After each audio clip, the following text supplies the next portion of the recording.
Prima facie is a big, fancy Latin word that translates to on the face of it. Prima facie speed limits are those that, on the face of it, are safe and prudent. That's why they're referred to as the safe and prudent speed law. Sometimes you'll hear them called the basic speed law. A posted speed limit is the prima facie speed limit under normal driving circumstances. This means traffic engineers believe under normal circumstances, the prudent and reasonable speed limit is the limit posted. Certain prima facie limits are established by law. For example, a state may set a limit of 30 miles per hour in business and residential districts unless a greater limit is posted, or 15 miles per hour in alleys and in school zones when children are present. These speeds are not always posted, while all motorists are required to know them. There are also some unique situations you'll be responsible for knowing, like at an uncontrolled railroad crossing, the speed limit is 15 miles per hour.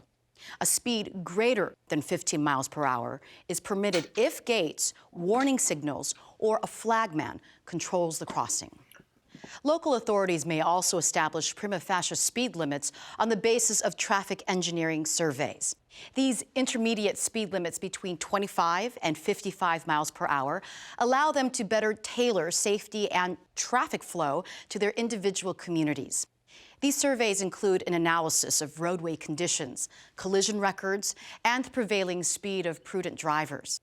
If a speed limit sign is posted for a lower limit than needed, many drivers will simply ignore the signs, but other drivers will stay within the posted speed limit.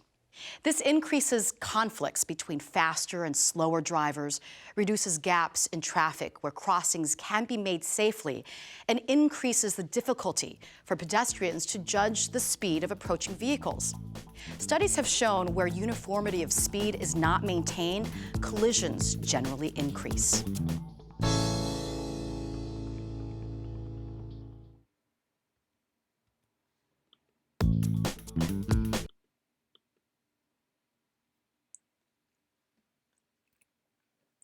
In the previous sessions, we provided you with some basic safe driving techniques for school bus operators geared toward reducing the number of crashes related to driver error, vehicle failure, and hazardous roadway conditions. As you well know, operating a school bus requires additional, often specialized knowledge, skill, and techniques to transport your students safely and efficiently to and from their destinations. This session focuses on procedures developed to assist you in driving a school bus safely. Remember, as a professional school bus operator, you are entrusted with the lives and safety of human cargo that cannot be measured in financial terms. Study, learn, and practice the techniques. This is a rather lengthy session, but a necessary one.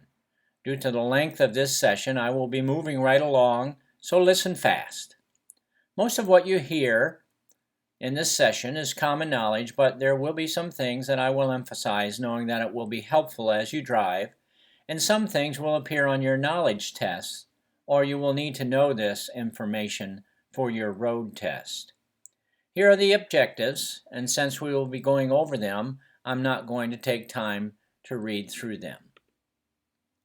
We will discuss several topics. Again, since we are going to discuss them, I'm not going to take the time to read through them. Here they are at a glance. As you can see, there is a wealth of material to cover as quickly as we can. Much of this will appear on your knowledge exams when you go for your written tests at PennDOT.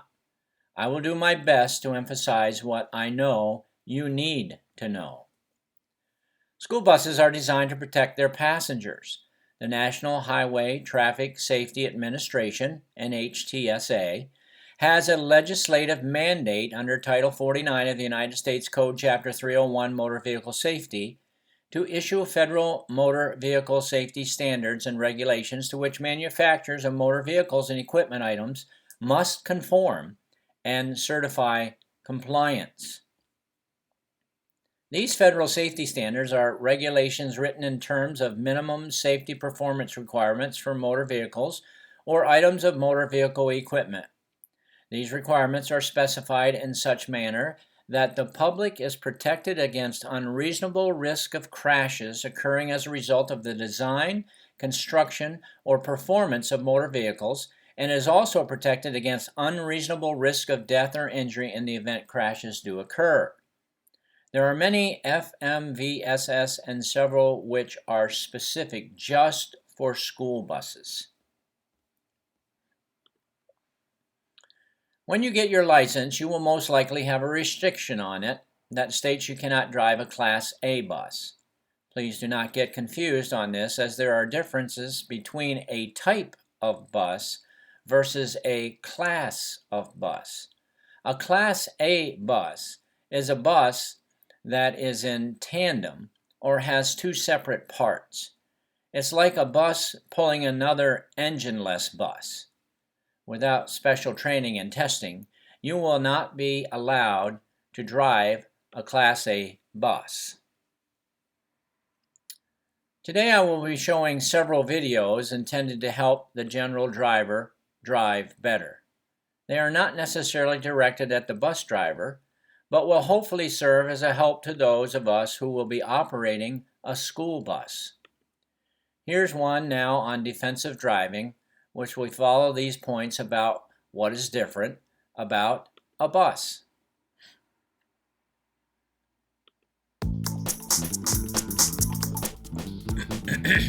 So now you know the laws and the dangers of speeding, so you'll never ever do it again, right? Well, even though you are now resolved to be a safe driver and obey all posted and prima facie speed laws, you can't guarantee the behavior of everyone else. So to keep you safe from them, here are two aspects to defensive driving relating to speed. Don't speed yourself and avoid drivers who are speeding. So don't speed. That's obvious, right? But everyone does it, men and women, young and old. I mean, everyone agrees that going 100 miles per hour down a residential street is not very smart, and someone is going to get hurt. But what most people don't know is by exceeding the speed limit just a little bit, say 5 miles per hour in the wrong place, can be just as dangerous. Consider this example. A pedestrian walks out in front of a car. If that car is traveling at just 30 miles per hour and the driver brakes when the pedestrian is 45 feet away, there will be enough time to stop. Increase the speed by just 5 miles per hour and the situation changes dramatically. At 35 miles per hour, the car will be traveling at 18 miles per hour when it hits the pedestrian. That impact can seriously injure or even kill someone. You don't even save much time by speeding. Let's say your daily freeway commute is 20 miles and you normally travel at 60 miles per hour on the highway without much traffic. You'll reach your exit in about 20 minutes. You're traveling a mile every minute.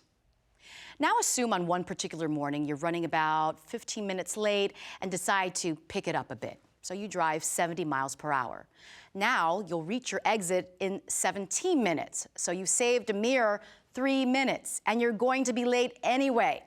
Even if you go 80 miles per hour, you'll only save 5 minutes and still be late.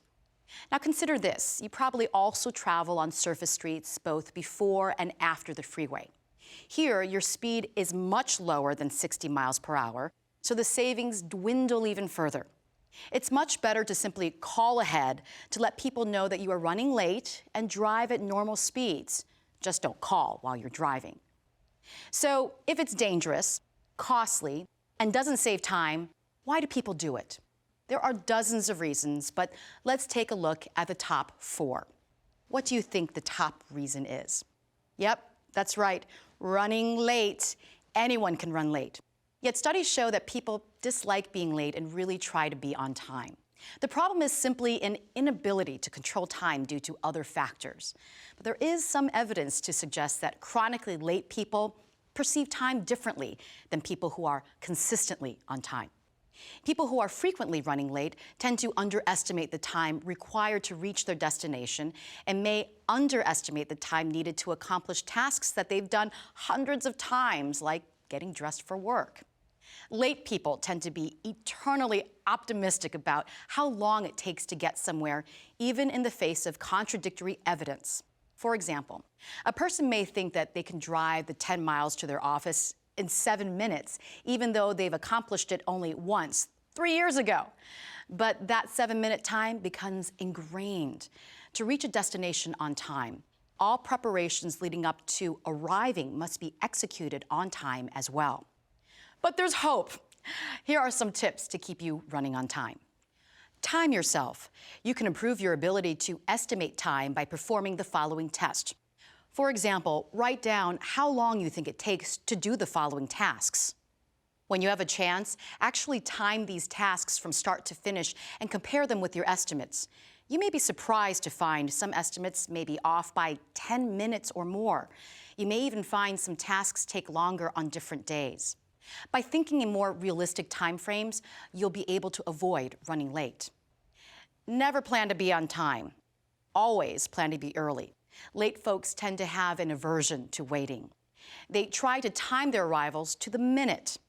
If the drive to work takes 20 minutes and it's 22 minutes before 9 o'clock, the late person doesn't want to leave until exactly 8:40. Of course, this kind of split-second time management rarely works. Learn to welcome the wait. By arriving early, you'll have some downtime. Embrace it. Consider the time luxury, guilt-free time. Call ahead. If you know you're running late, call ahead and let them know. This not only buys you time, but reduces stress. Just don't do it while you're driving. So take a guess at the second most common reason. Here's a clue. But officer, I just didn't realize I was speeding. Sometimes people are just unaware that they're speeding, and unfortunately, this is never an excuse. Many of today's cars are designed to run smoothly with maximum insulation from road noise and vibration. So it's easy to look down at the speedometer and notice you're going 10 miles faster than the posted speed limit. And it doesn't help that everyone else is traveling equally as fast. The best way to avoid this is to program yourself to periodically check your speed or have a passenger who can let you know when you're speeding. Let's face it, some people, especially teenagers, like going fast.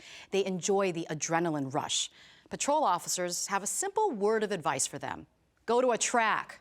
There are plenty of racetracks around that offer people the ability to go fast in a relatively safe environment. A helmet and safety gear will be required for good reason. Speed kills. Street racing has become an increasing trend in American culture. With the emergence of movies such as The Fast and the Furious, the illegal act of racing is seen as trendy and a means to win respect, money, and friends. However, as intuitive as it may seem to avoid this dangerous behavior, anyone can succumb to this activity when the right triggers are present. Current deterrents to street racing include big fines, huge demerit points, and even a lifetime loss of your license. But despite the pitfalls and the perils, the need for speed often trumps the need for good judgment. It is a great danger to you, your passengers, other drivers, and even pedestrians. Everyone's heard of road rage. It's easy to let our emotions control our driving. If we're having a bad day, we'll be inclined to vent our frustration on the road, add some coffee or soda, and you have a prescription for aggressive driving. We've all seen aggressive drivers. They're red-faced, cursing, and clutching the steering wheel with a death grip. We may even be guilty ourselves. Studies indicate aggressive drivers are aggressive in general. That is, the situation on the road isn't the only thing making them mad. Aggressive drivers tend to have stronger bodily responses to stressful situations. This means their heart rate and blood pressure go up more easily. There are 2 rules to live by to reduce aggressive driving behavior. Don't sweat the small stuff, and most matters are small. Many aggressive drivers' problems begin with inappropriate thoughts about other people or situations that can't change. By learning to reason and applying these 2 rules, you can dispel angry feelings and aggressive behavior. And here is how it's applied. Ask yourself what you consider the facts of the situation that are stimulating your hostile thoughts, feelings, or actions. Consider only what you can actually observe, not what you infer about someone else's motives. Then decide if the situation is worth your continued attention. Yes, the traffic light may have changed twice and you've yet to make it through the intersection, but you can't do anything about it. Why turn the delay into a big deal? Ask yourself this question.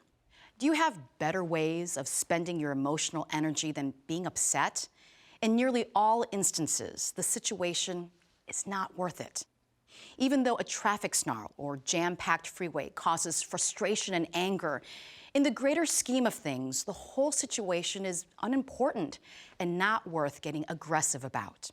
Your time and energy are too valuable to waste on something so petty. You can take control and refuse to measure out your life in drops of anger and bitterness. We're going to talk about aggressive driving and road rage in a later lesson.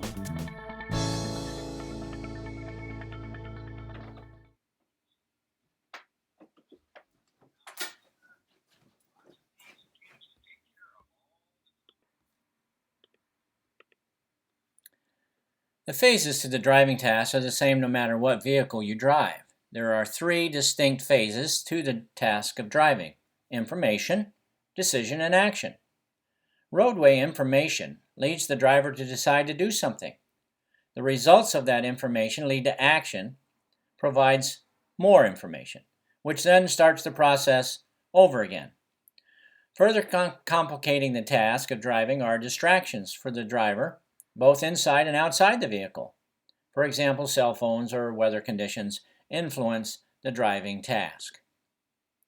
Let's consider what needs to be addressed as we prepare to hit the highway.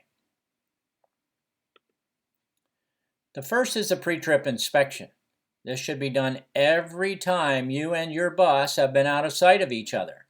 A routine is extremely helpful in assuring that you cover all the important aspects of the pre-trip inspection.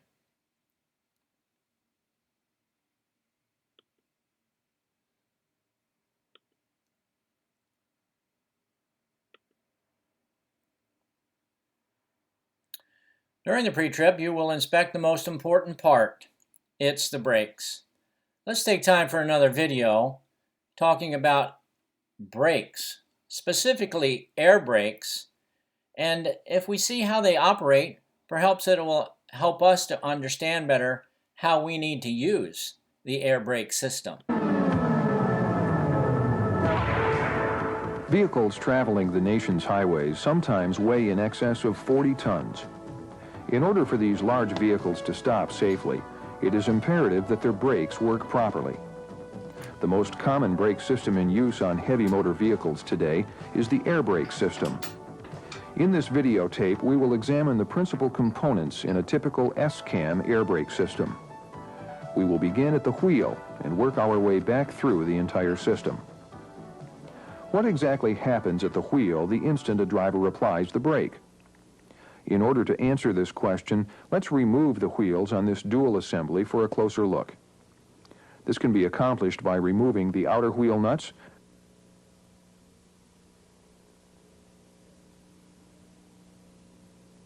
the inner wheel studs,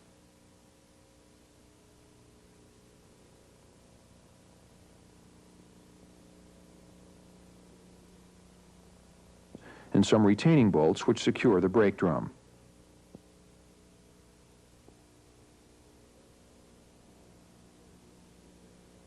The component now being removed is the brake drum. It is made of cast iron and is fastened to the wheel hub.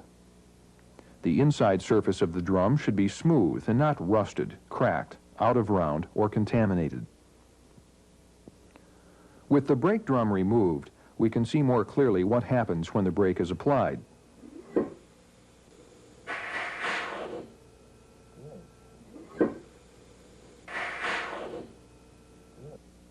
We are now looking at the brake linings, which are forced to move or pivot upon brake application.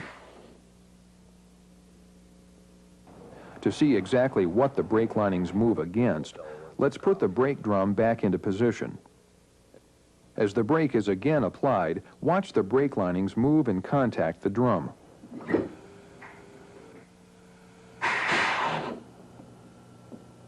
Now, with the wheels back into position, watch the wheels stop as the linings are forced out against the drum.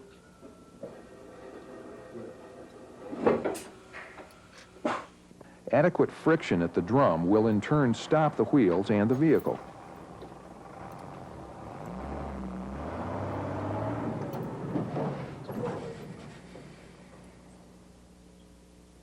Brake linings should not be excessively thin, cracked, or contaminated with grease or oil.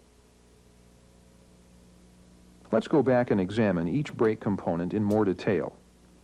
The brake lining is connected to a metal surface called a shoe. The lining and shoe are usually fastened together by rivets. There are 2 brake shoes at each drum. The brake shoes and linings are held in place by the spider casting, called the spider for short. The spider is mounted to each end of the axle housing. This casting should not be loose or cracked. The spider holds one end of the brake shoes with anchor pins. When brakes are applied, the brake shoes pivot on the anchor pins. Anchor pins may sometimes rust, thus freezing the brake shoes in either the applied or released position. When the brakes are released, return springs pull the brake shoes and linings back away from the brake drum and hold them stationary until the brakes are once again applied.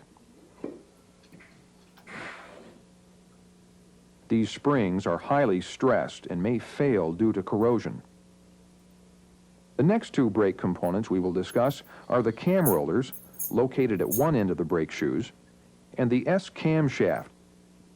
Watch these components as the brakes are applied and then released. When the brake pedal is depressed, the camshaft rotates. As the shaft rotates, the cam rollers ride the S-shaped cam to its high point. This action spreads the brake shoes, which in turn forces the linings to contact the brake drum, bringing the wheel to a stop. Friction between the brake linings and the brake drum produce heat. The brake drum absorbs this heat, then dissipates it into the atmosphere. Brake drums may sometimes become distorted or severely cracked. They can also become contaminated with oil or grease. These situations could result in partial or complete brake failure. What causes the camshaft to rotate? In order to answer this question, we focus our attention on the brake chamber, push rod, and slack adjuster. When the brakes are applied, air in the brake chamber forces the push rod out against the slack adjuster, which in turn causes the camshaft to rotate. Now let's take a closer look at these individual components. Brake chambers are mounted near each wheel and are used to convert the energy of compressed air into the mechanical energy required for braking. Let's examine the inside of a clamp-type spring brake chamber. The brake chamber is divided into 2 parts: the service chamber side and the spring brake side. The service side of the chamber provides braking for normal driving needs, such as slowing down or stopping. The spring brake side of the chamber is used for parking and emergency braking. Primary components in the service brake side of the chamber include a rubber diaphragm, return spring, push rod, and plate. When the driver applies the service brakes, compressed air is forced into the service brake side of the chamber, moving the diaphragm and in turn the push rod. The spring brake side of the chamber includes a second diaphragm and a powerful spring that are used for parking and emergency braking. Air pressure in the spring brake side keeps the large spring compressed, holding it ready for parking or emergency braking. When the driver wishes to apply the parking brake, a dash-mounted valve is used to exhaust air from the spring brake side of the chamber. Notice the pressure gauge needle on the right as air pressure falls in the spring brake side of the chamber. This causes the large spring to expand, forcing the push rod out of the chamber and thus applying the brakes. If for any reason the air supply should fall to a dangerous level and the air pressure is no longer capable of compressing the spring, the large spring will automatically expand and apply the emergency brakes.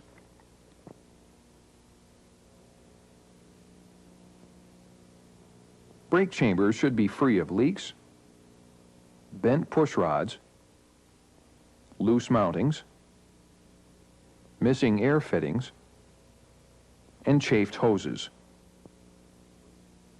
No matter what type of braking is needed, the brake chamber always begins the braking process by forcing the push rod out against the slack adjuster. The push rod is the link between the brake chamber and the slack adjuster.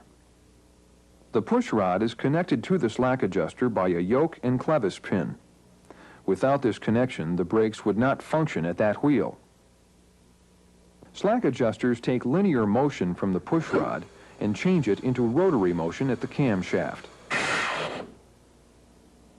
The slack adjuster, essentially a lever, also substantially increases the amount of force it transfers from the push rod to the camshaft.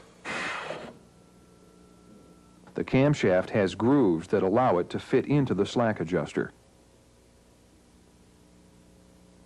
Slack adjusters are equipped with an adjusting mechanism to compensate for brake lining wear.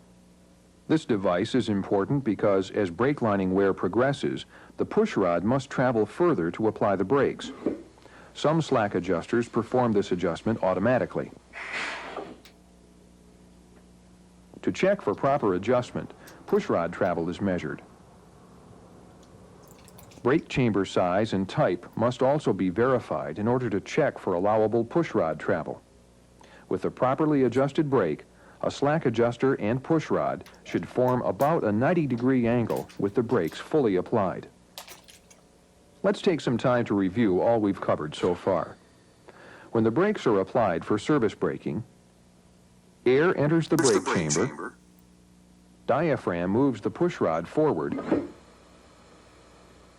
slack adjuster rotates the camshaft, S-cam rides the cam rollers,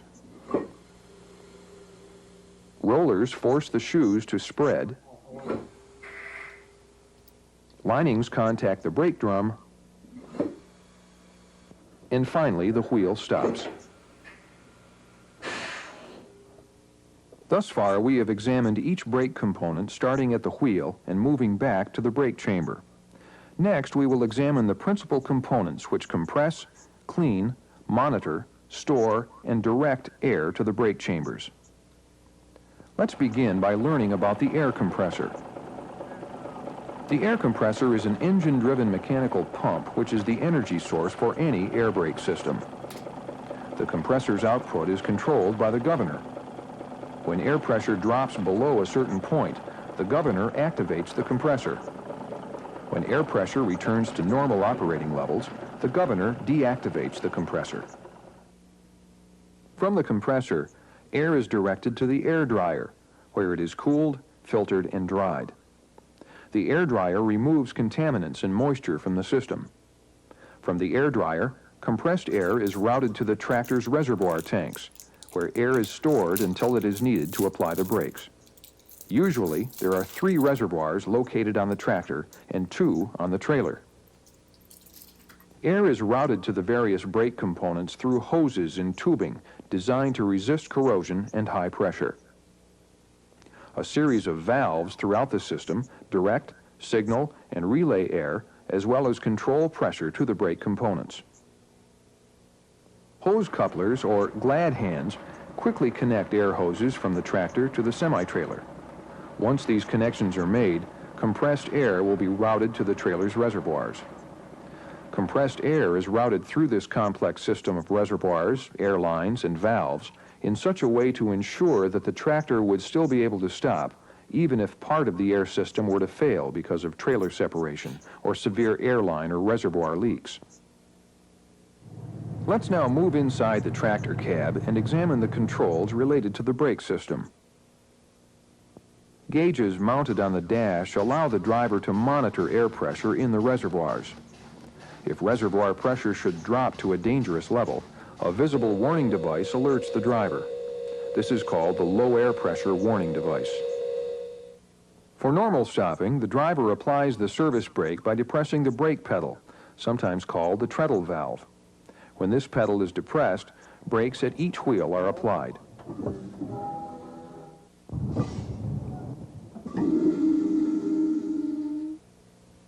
If the driver desires to apply only the trailer brakes, A hand valve mounted on the steering column or the dash is used. Parking and emergency brakes are controlled by other push-pull valves located on the dash. To apply the parking brake on both tractor and trailer, the yellow valve is pulled out. The red valve controls the spring brakes on the trailer only.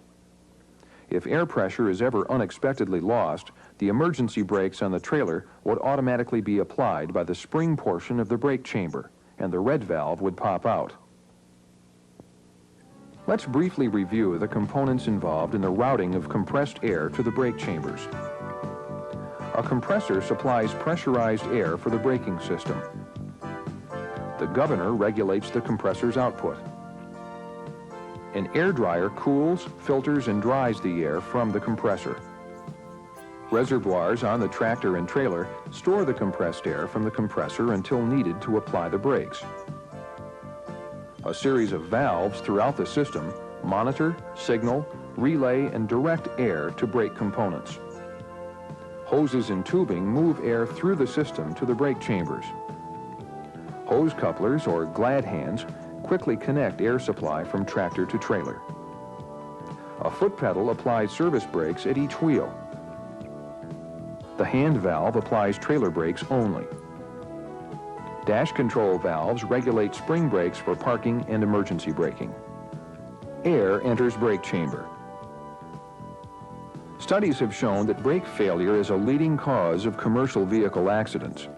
It is imperative that such critical items as brakes be inspected properly and that the inspector have a good working knowledge of component function. Proper inspection of an S-Cam air brake system may prevent a serious accident and make our streets and highways a safer place to travel.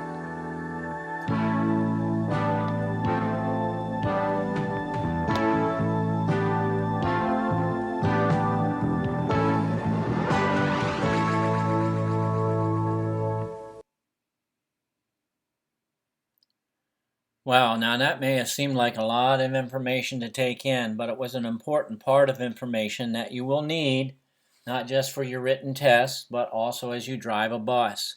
Of course, the things related to a trailer will not be appropriate to you, so you can just ignore those parts. However, I hope you took good notes. There are many parts of the brake system that you will need to identify when you take your skills test at PennDOT. You'll need to know what a brake chamber looks like. You'll need to identify the push rod and the slack adjuster, as well as the brake drum and the dust cover and things like that. But don't get too excited about that. We'll be going over all of that when we do our pre-trip here in our classroom.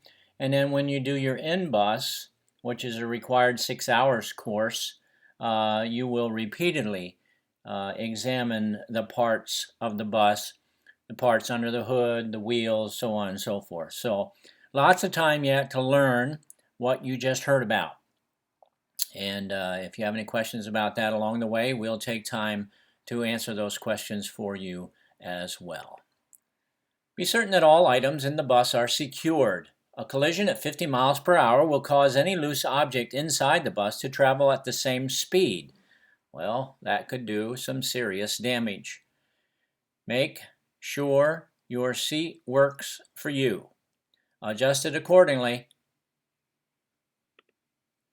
Every driver should buckle up with both lap and shoulder belts on every trip. Usually they're combined in one buckle. Passengers, as well as drivers in vehicles that are equipped with seat belts, shall be required to wear them whenever the vehicle is in motion.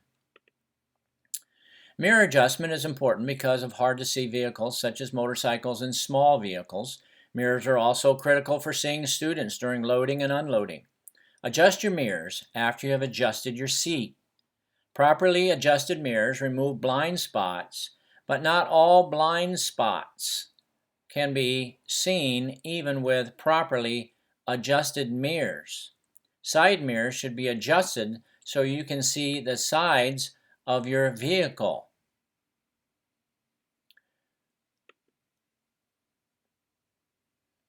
And as you can see, there was life close to the bus that without this mirror and without this mirror properly adjusted, you would have never known that they were there. With the flat mirror, you should see 200 feet or more to the rear of the bus. The flat mirror is the top mirror in this picture. With the convex mirror, the bottom mirror, you should see to the rear wheels and about 12 feet off the sides of the bus. Mirrors are very important. This vehicle was following too closely, stopped immediately behind the bus, and was backed over when the bus backed up. Now, by law, it says that you should not stop any closer than 10 feet to the back of a bus. However, 10 feet's pretty close. It wouldn't hurt to back or stop back further from that, from the rear bumper of the bus. Granted, the bus shouldn't be backing up, but at this location it was a necessity. Mirror placement would not eliminate this, but it can help. Let's watch another helpful video about blind intersections. There are also prima facie laws about uncontrolled blind intersections. A blind intersection exists when you cannot see cross traffic in either direction for the last 100 feet. Trees, bushes, buildings, or parked cars can often block your view of vehicles and create a blind intersection. You should slow to 15 miles per hour for a blind intersection. However, you may drive the posted speed limit if yield or stop signs control the cross streets.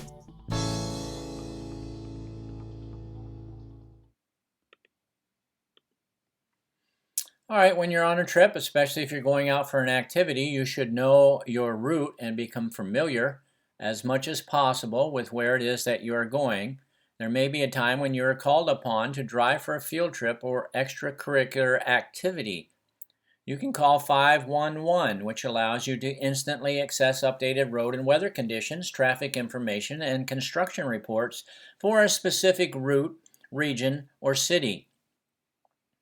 It will be also helpful to exchange information. Give the name of the person in charge, your cell phone, and your name.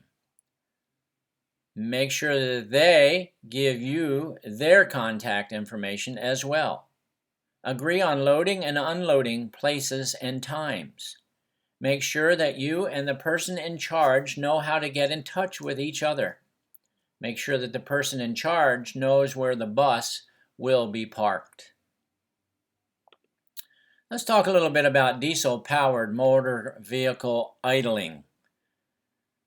There are two websites of interest that have to do with this, and I can provide those for you if interested. But basically, there are general rules about whether buses should be running or not running, and if they're running, how long they should be running. General rule, buses should be moving whenever the engine is on. And if it is stopped for an extended period of time for loading or unloading, then it should be turned off. It should never run more than 5 minutes at a time to protect the passengers from possible fumes. There are some exceptions which allow a school bus to idle a total of 15 minutes in a continuous 60-minute period to provide heat or air conditioning to students. This section also allows school buses transporting students with special needs to idle for an unlimited amount of time when it is necessary to maintain a safe temperature. As an instructor, we will review each method and advantages and disadvantages of how to turn your steering wheel. Always grip the wheel securely. You can use either push or pull method or hand over hand method. Either of those are acceptable with PennDOT. Never do you want to palm the wheel. That is, with the steering wheel on the palm of your hand, you're spinning it around. That is unacceptable. Do not turn with just a finger or a thumb. When you come to a curve, slow down. Look ahead for the sharpest point in the curve. Brake if necessary before getting to the curve.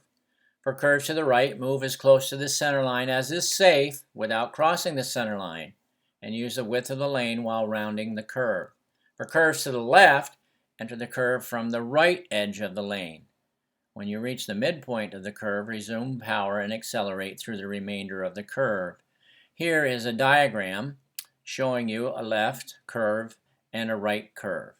Aim high in your steering, smooth it out, accelerate as you progress through the curve.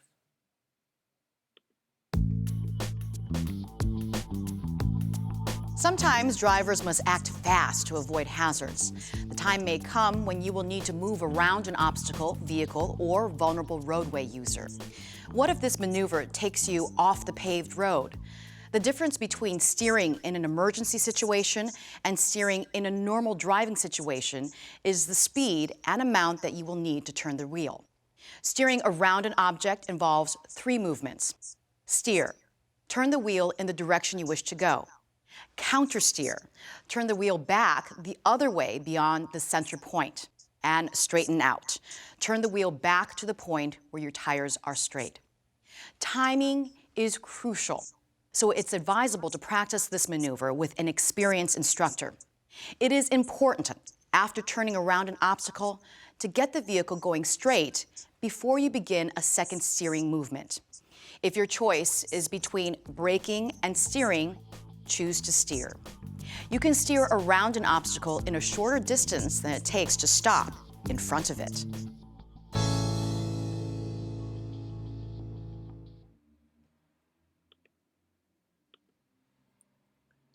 Signal before turning. Use your turn signal when turning into another roadway or traffic lane or when leaving a parked position. Make left turns as close to the center line as possible and right turns as close to the edge of the roadway as possible. Adjust your speed accordingly.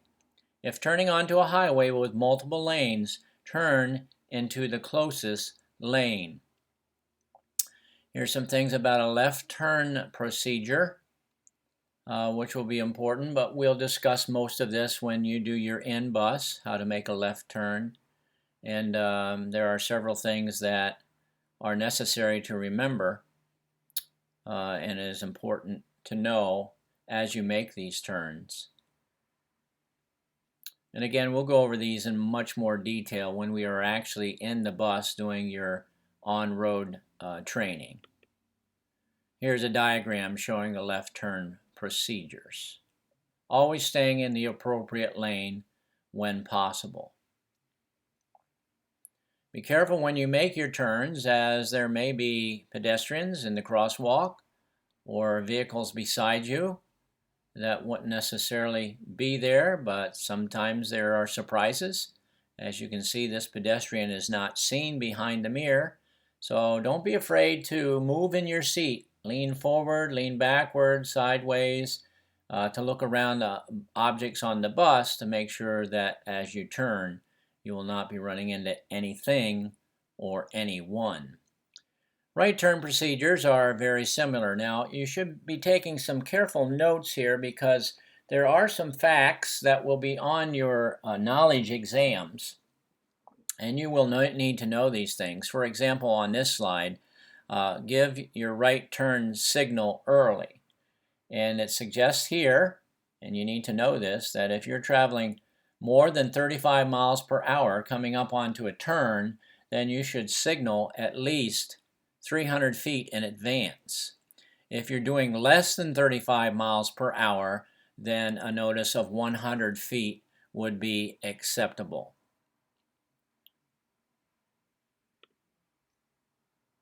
Always checking for traffic, checking your mirrors, keeping an eye out for obstructions or pedestrians.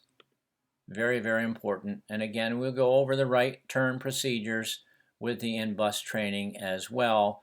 Just some things you need to know for your knowledge exams that are important. And here's a diagram of the right turn.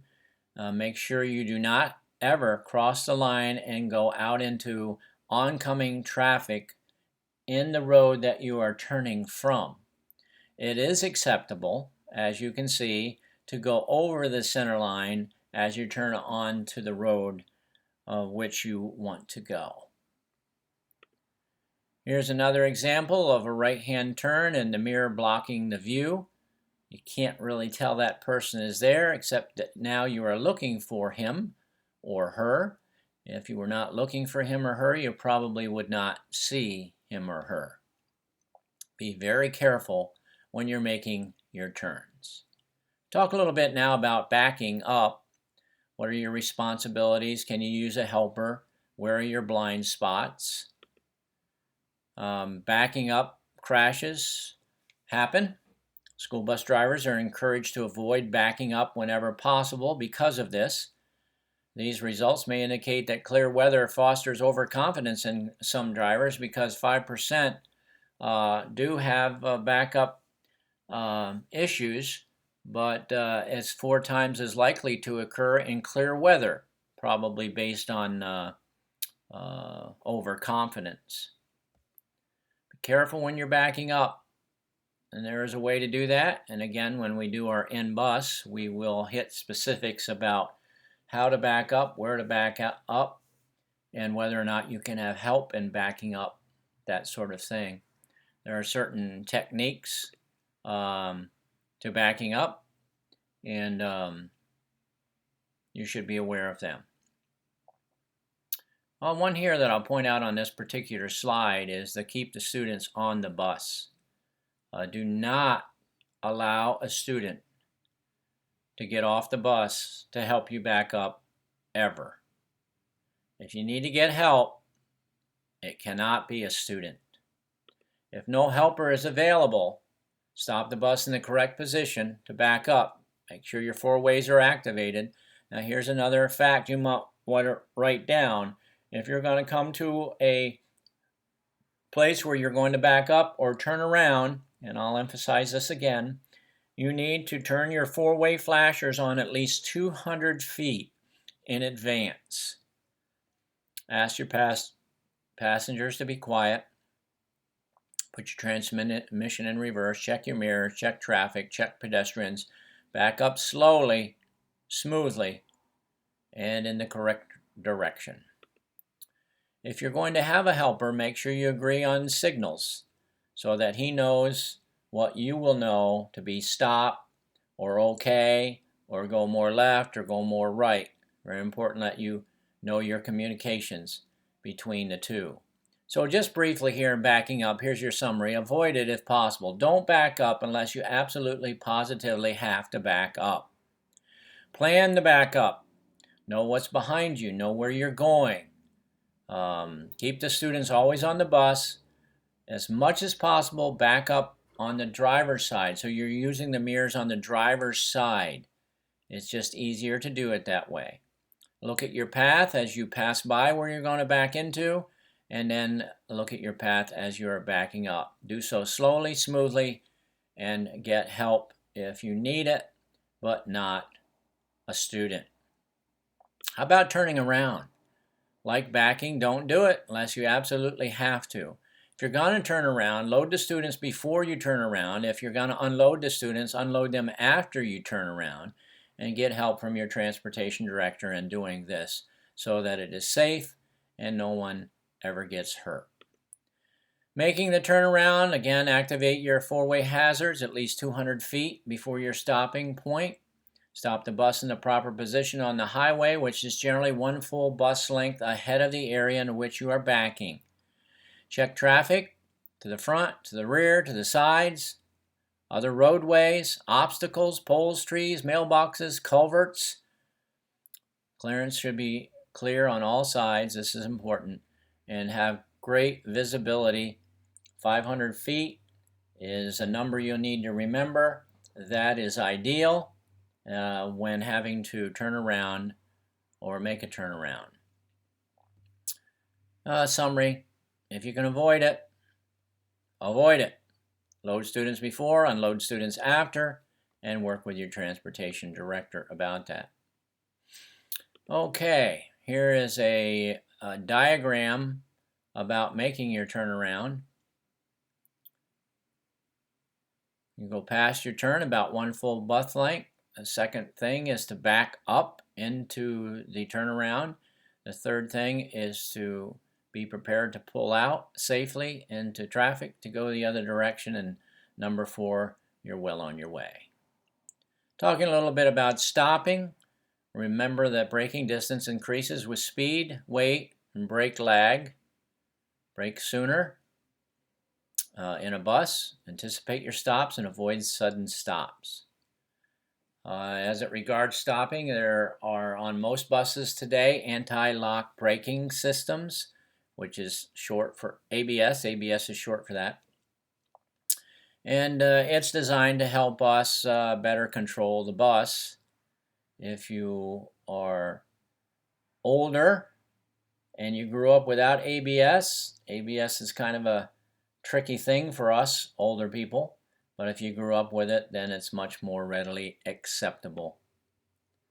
Overhead clearances, typical school buses, not more than 12 feet in height. You certainly want to allow more than that because sometimes you have bigger tires, you have a roof vent open, you have a strobe light, and it might put your bus slightly above the 12-foot height clearance. You got to have clearances for trees, for wires, for bridges, and the like. So be aware that as you drive, your bus may not quite be low enough to get in something that is not at least 12 feet or so higher. So keep these things in mind. Even when you're backing into a building, make sure that it's big enough. If you go to the car wash, you better remember that your bus may be higher than what it is to get inside of the car wash. Otherwise, there could be some costly damage. So not just width, not just length, be very sensitive to the height of your bus. Now let's talk about railroad crossings. You're bound to run across special crossings as you drive. Railroad crossings are one of the most common. Lights, signs, and pavement markings are all used to alert you to railroad crossings. The first warning sign you see is usually the yellow signs with black letters. As you approach the crossing, you may see a large RXR painted on the pavement. Behind it will be a white stop line. You must stop behind this line if a train is coming. Many crossings have crossbuck signs. These signs have the words railroad and crossing in black and white, assembled in a large X configuration. Many crossbuck signs have red lights and gates that stop traffic when a train is nearby. You must stop if the red lights begin to flash. Stop at least 15 feet from the nearest track when crossing devices are active or a person is alerting you to an oncoming train. Those trains are big and have a lot of weight behind them, and they're far, far worse than getting hit by a car. Here are some tips to help keep you safe at railroad crossings. Don't get trapped on the tracks. Always make sure before you begin crossing the tracks that there's plenty of room for you to get all the way across before having to stop again. If your vehicle stalls on the tracks, get out immediately and get as far away from it as possible, then call for help. When approaching a railroad crossing, watch for vehicles in front of you, like buses and some trucks, which must stop at the crossing even if there is no train coming. And remember that a train probably can't stop if you get in its way. A train traveling at 55 miles per hour may take as much as 1.5 miles to stop after it applies its brakes. Clearly, if you dart in front, the train won't be able to make up for your mistake. Okay, so you're in a car driving and you come upon a set of tracks before an intersection with a light. A car stopped at the light. So what do? Try to snuggle up behind the car at the light as much as possible and leave some of your car on the tracks? Or stop on the far side of the tracks and wait till there's enough room for you to cross? You're right.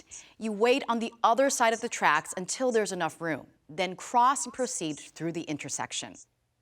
School buses are kind of like a portable special crossing. School buses use their flashing yellow lights when they intend to drop off or pick up children. You must prepare to stop no matter what side of the road you're on. One more time, no matter what side of the road you're on.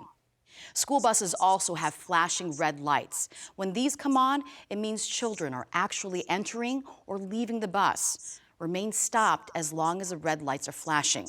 One more time. Remain stopped as long as the red lights are flashing.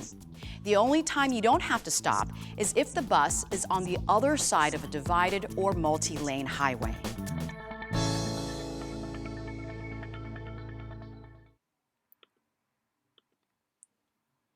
You must stop at all railroad grade crossings. There are 4 exceptions where you do not have to stop at a railroad crossing. Most people do not know this. If you're driving in a bus and you come up on a railroad crossing that is controlled by a police officer or flagman, you can do whatever the police officer or flagman is telling you to do. If they're motioning you to go through, you do not have to stop. Crossings that are regulated by a signal with a green light, you can proceed. You do not have to stop. Any crossing marked with a tracks out of service sign or a crossing marked with an exempt sign, it is not required for the school bus to have to stop. Those are 4 things you might want to take note of, not just because they might be on a test, but because you will actually be out there perhaps on an activity on a 4-lane highway down in the Harrisburg area and see railroad crossing coming up and need to know whether you need to stop or not. Well, if there's a police officer there, if there's a signal, if it gives tracks out of service, or most likely in that scenario I just mentioned, there will be an exempt sign, which exempts all those that would normally have to stop for railroad tracks and the crossing from stopping. Be careful when you do stop at a railroad crossing. Make sure that if it's controlled by a red light, that you can stop and still not be in danger of being hit by a train. Procedures are directly out of a particular section and title in the Pennsylvania State Vehicle Codes. You can read more about this in any of the publications from PennDOT. We probably will do a simulated railroad crossing as part of the skills exam in the bus when you do your in-bus testing. There are railroad crossings in our area, but not specifically in the Troy area. The following are automatic failures.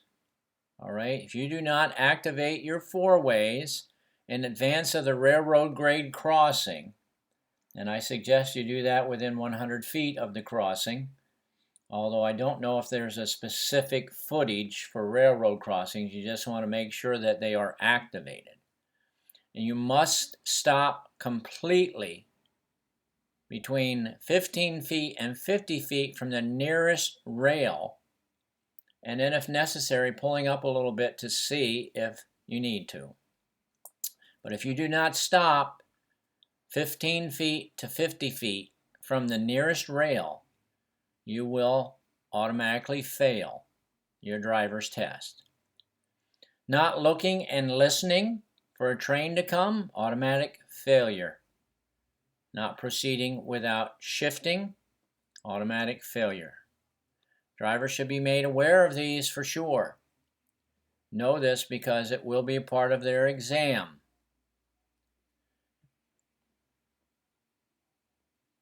School bus drivers then need to know the importance of the length of your bus and that there is enough room for your bus to cross the tracks to the other side without having to stop for any reason on the tracks. And you must cross the tracks without shifting. So here are some other helps. And again, in our classroom time, I'm just going to throw it up here quick. You will actually go over this several times in your in-bus training, in the actual bus part of it. And so we'll rehearse that more specifically for you then. Learn your signals, know what they mean, use your signals on the bus, know how to use them. If you stall on the tracks, what should you do? Evacuate immediately.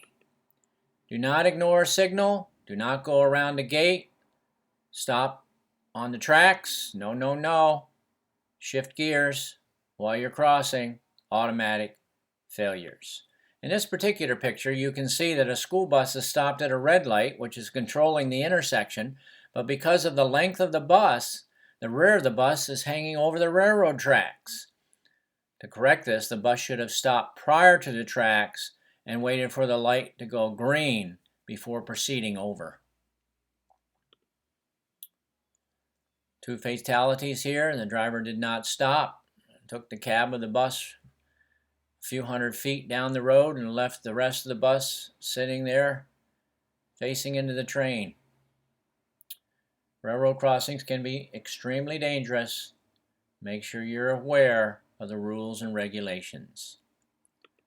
No drawbridges in our particular area here in Troy, Pennsylvania, but down around Philadelphia and southern New Jersey, there is a drawbridge. You must stop at drawbridges that do not have a signal or attendant.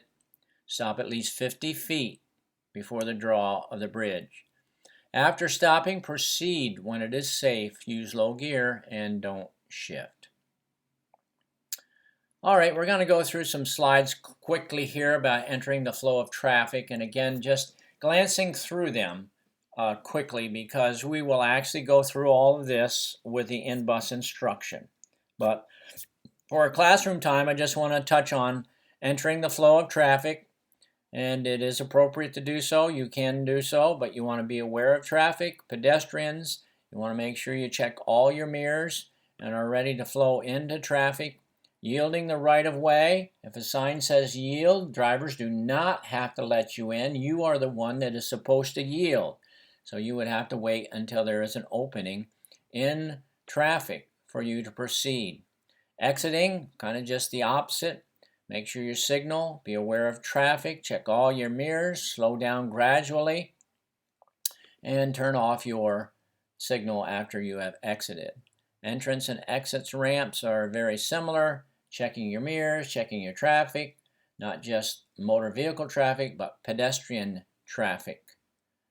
So check and recheck, very important. Observe the mainstream, accelerate as necessary. When you're using your lanes, make sure that you signal.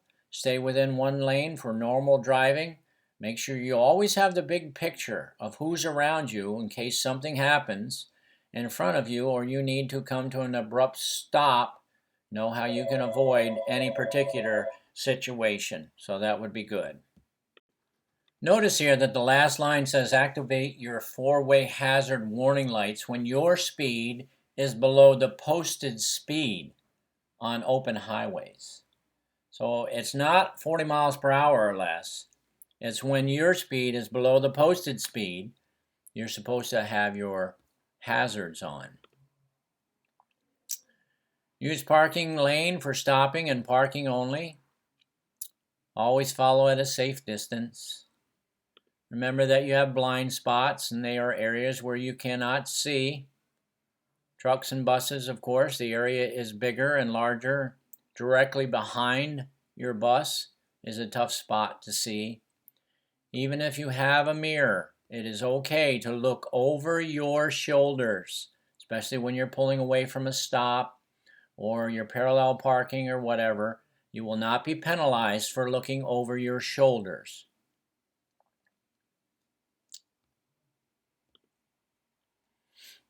Little something here about lateral clearance while driving, always keeping extra space around your vehicle. When you change lanes, of course, use your signals, check for blind spots, look over your shoulder, use your mirrors. Remember to turn your signal off again when you are finished. If you're being overtaken and passed, be courteous, be kind, allow it to happen. Remember, you're not in a hurry. Always about safety. If you're going to pass someone, only do so if you absolutely positively have to do it. So avoid it as much as possible.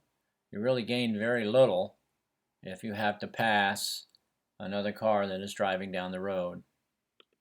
Your steep downgrades, downshift, help control the engine speed and also to save your brakes from failing.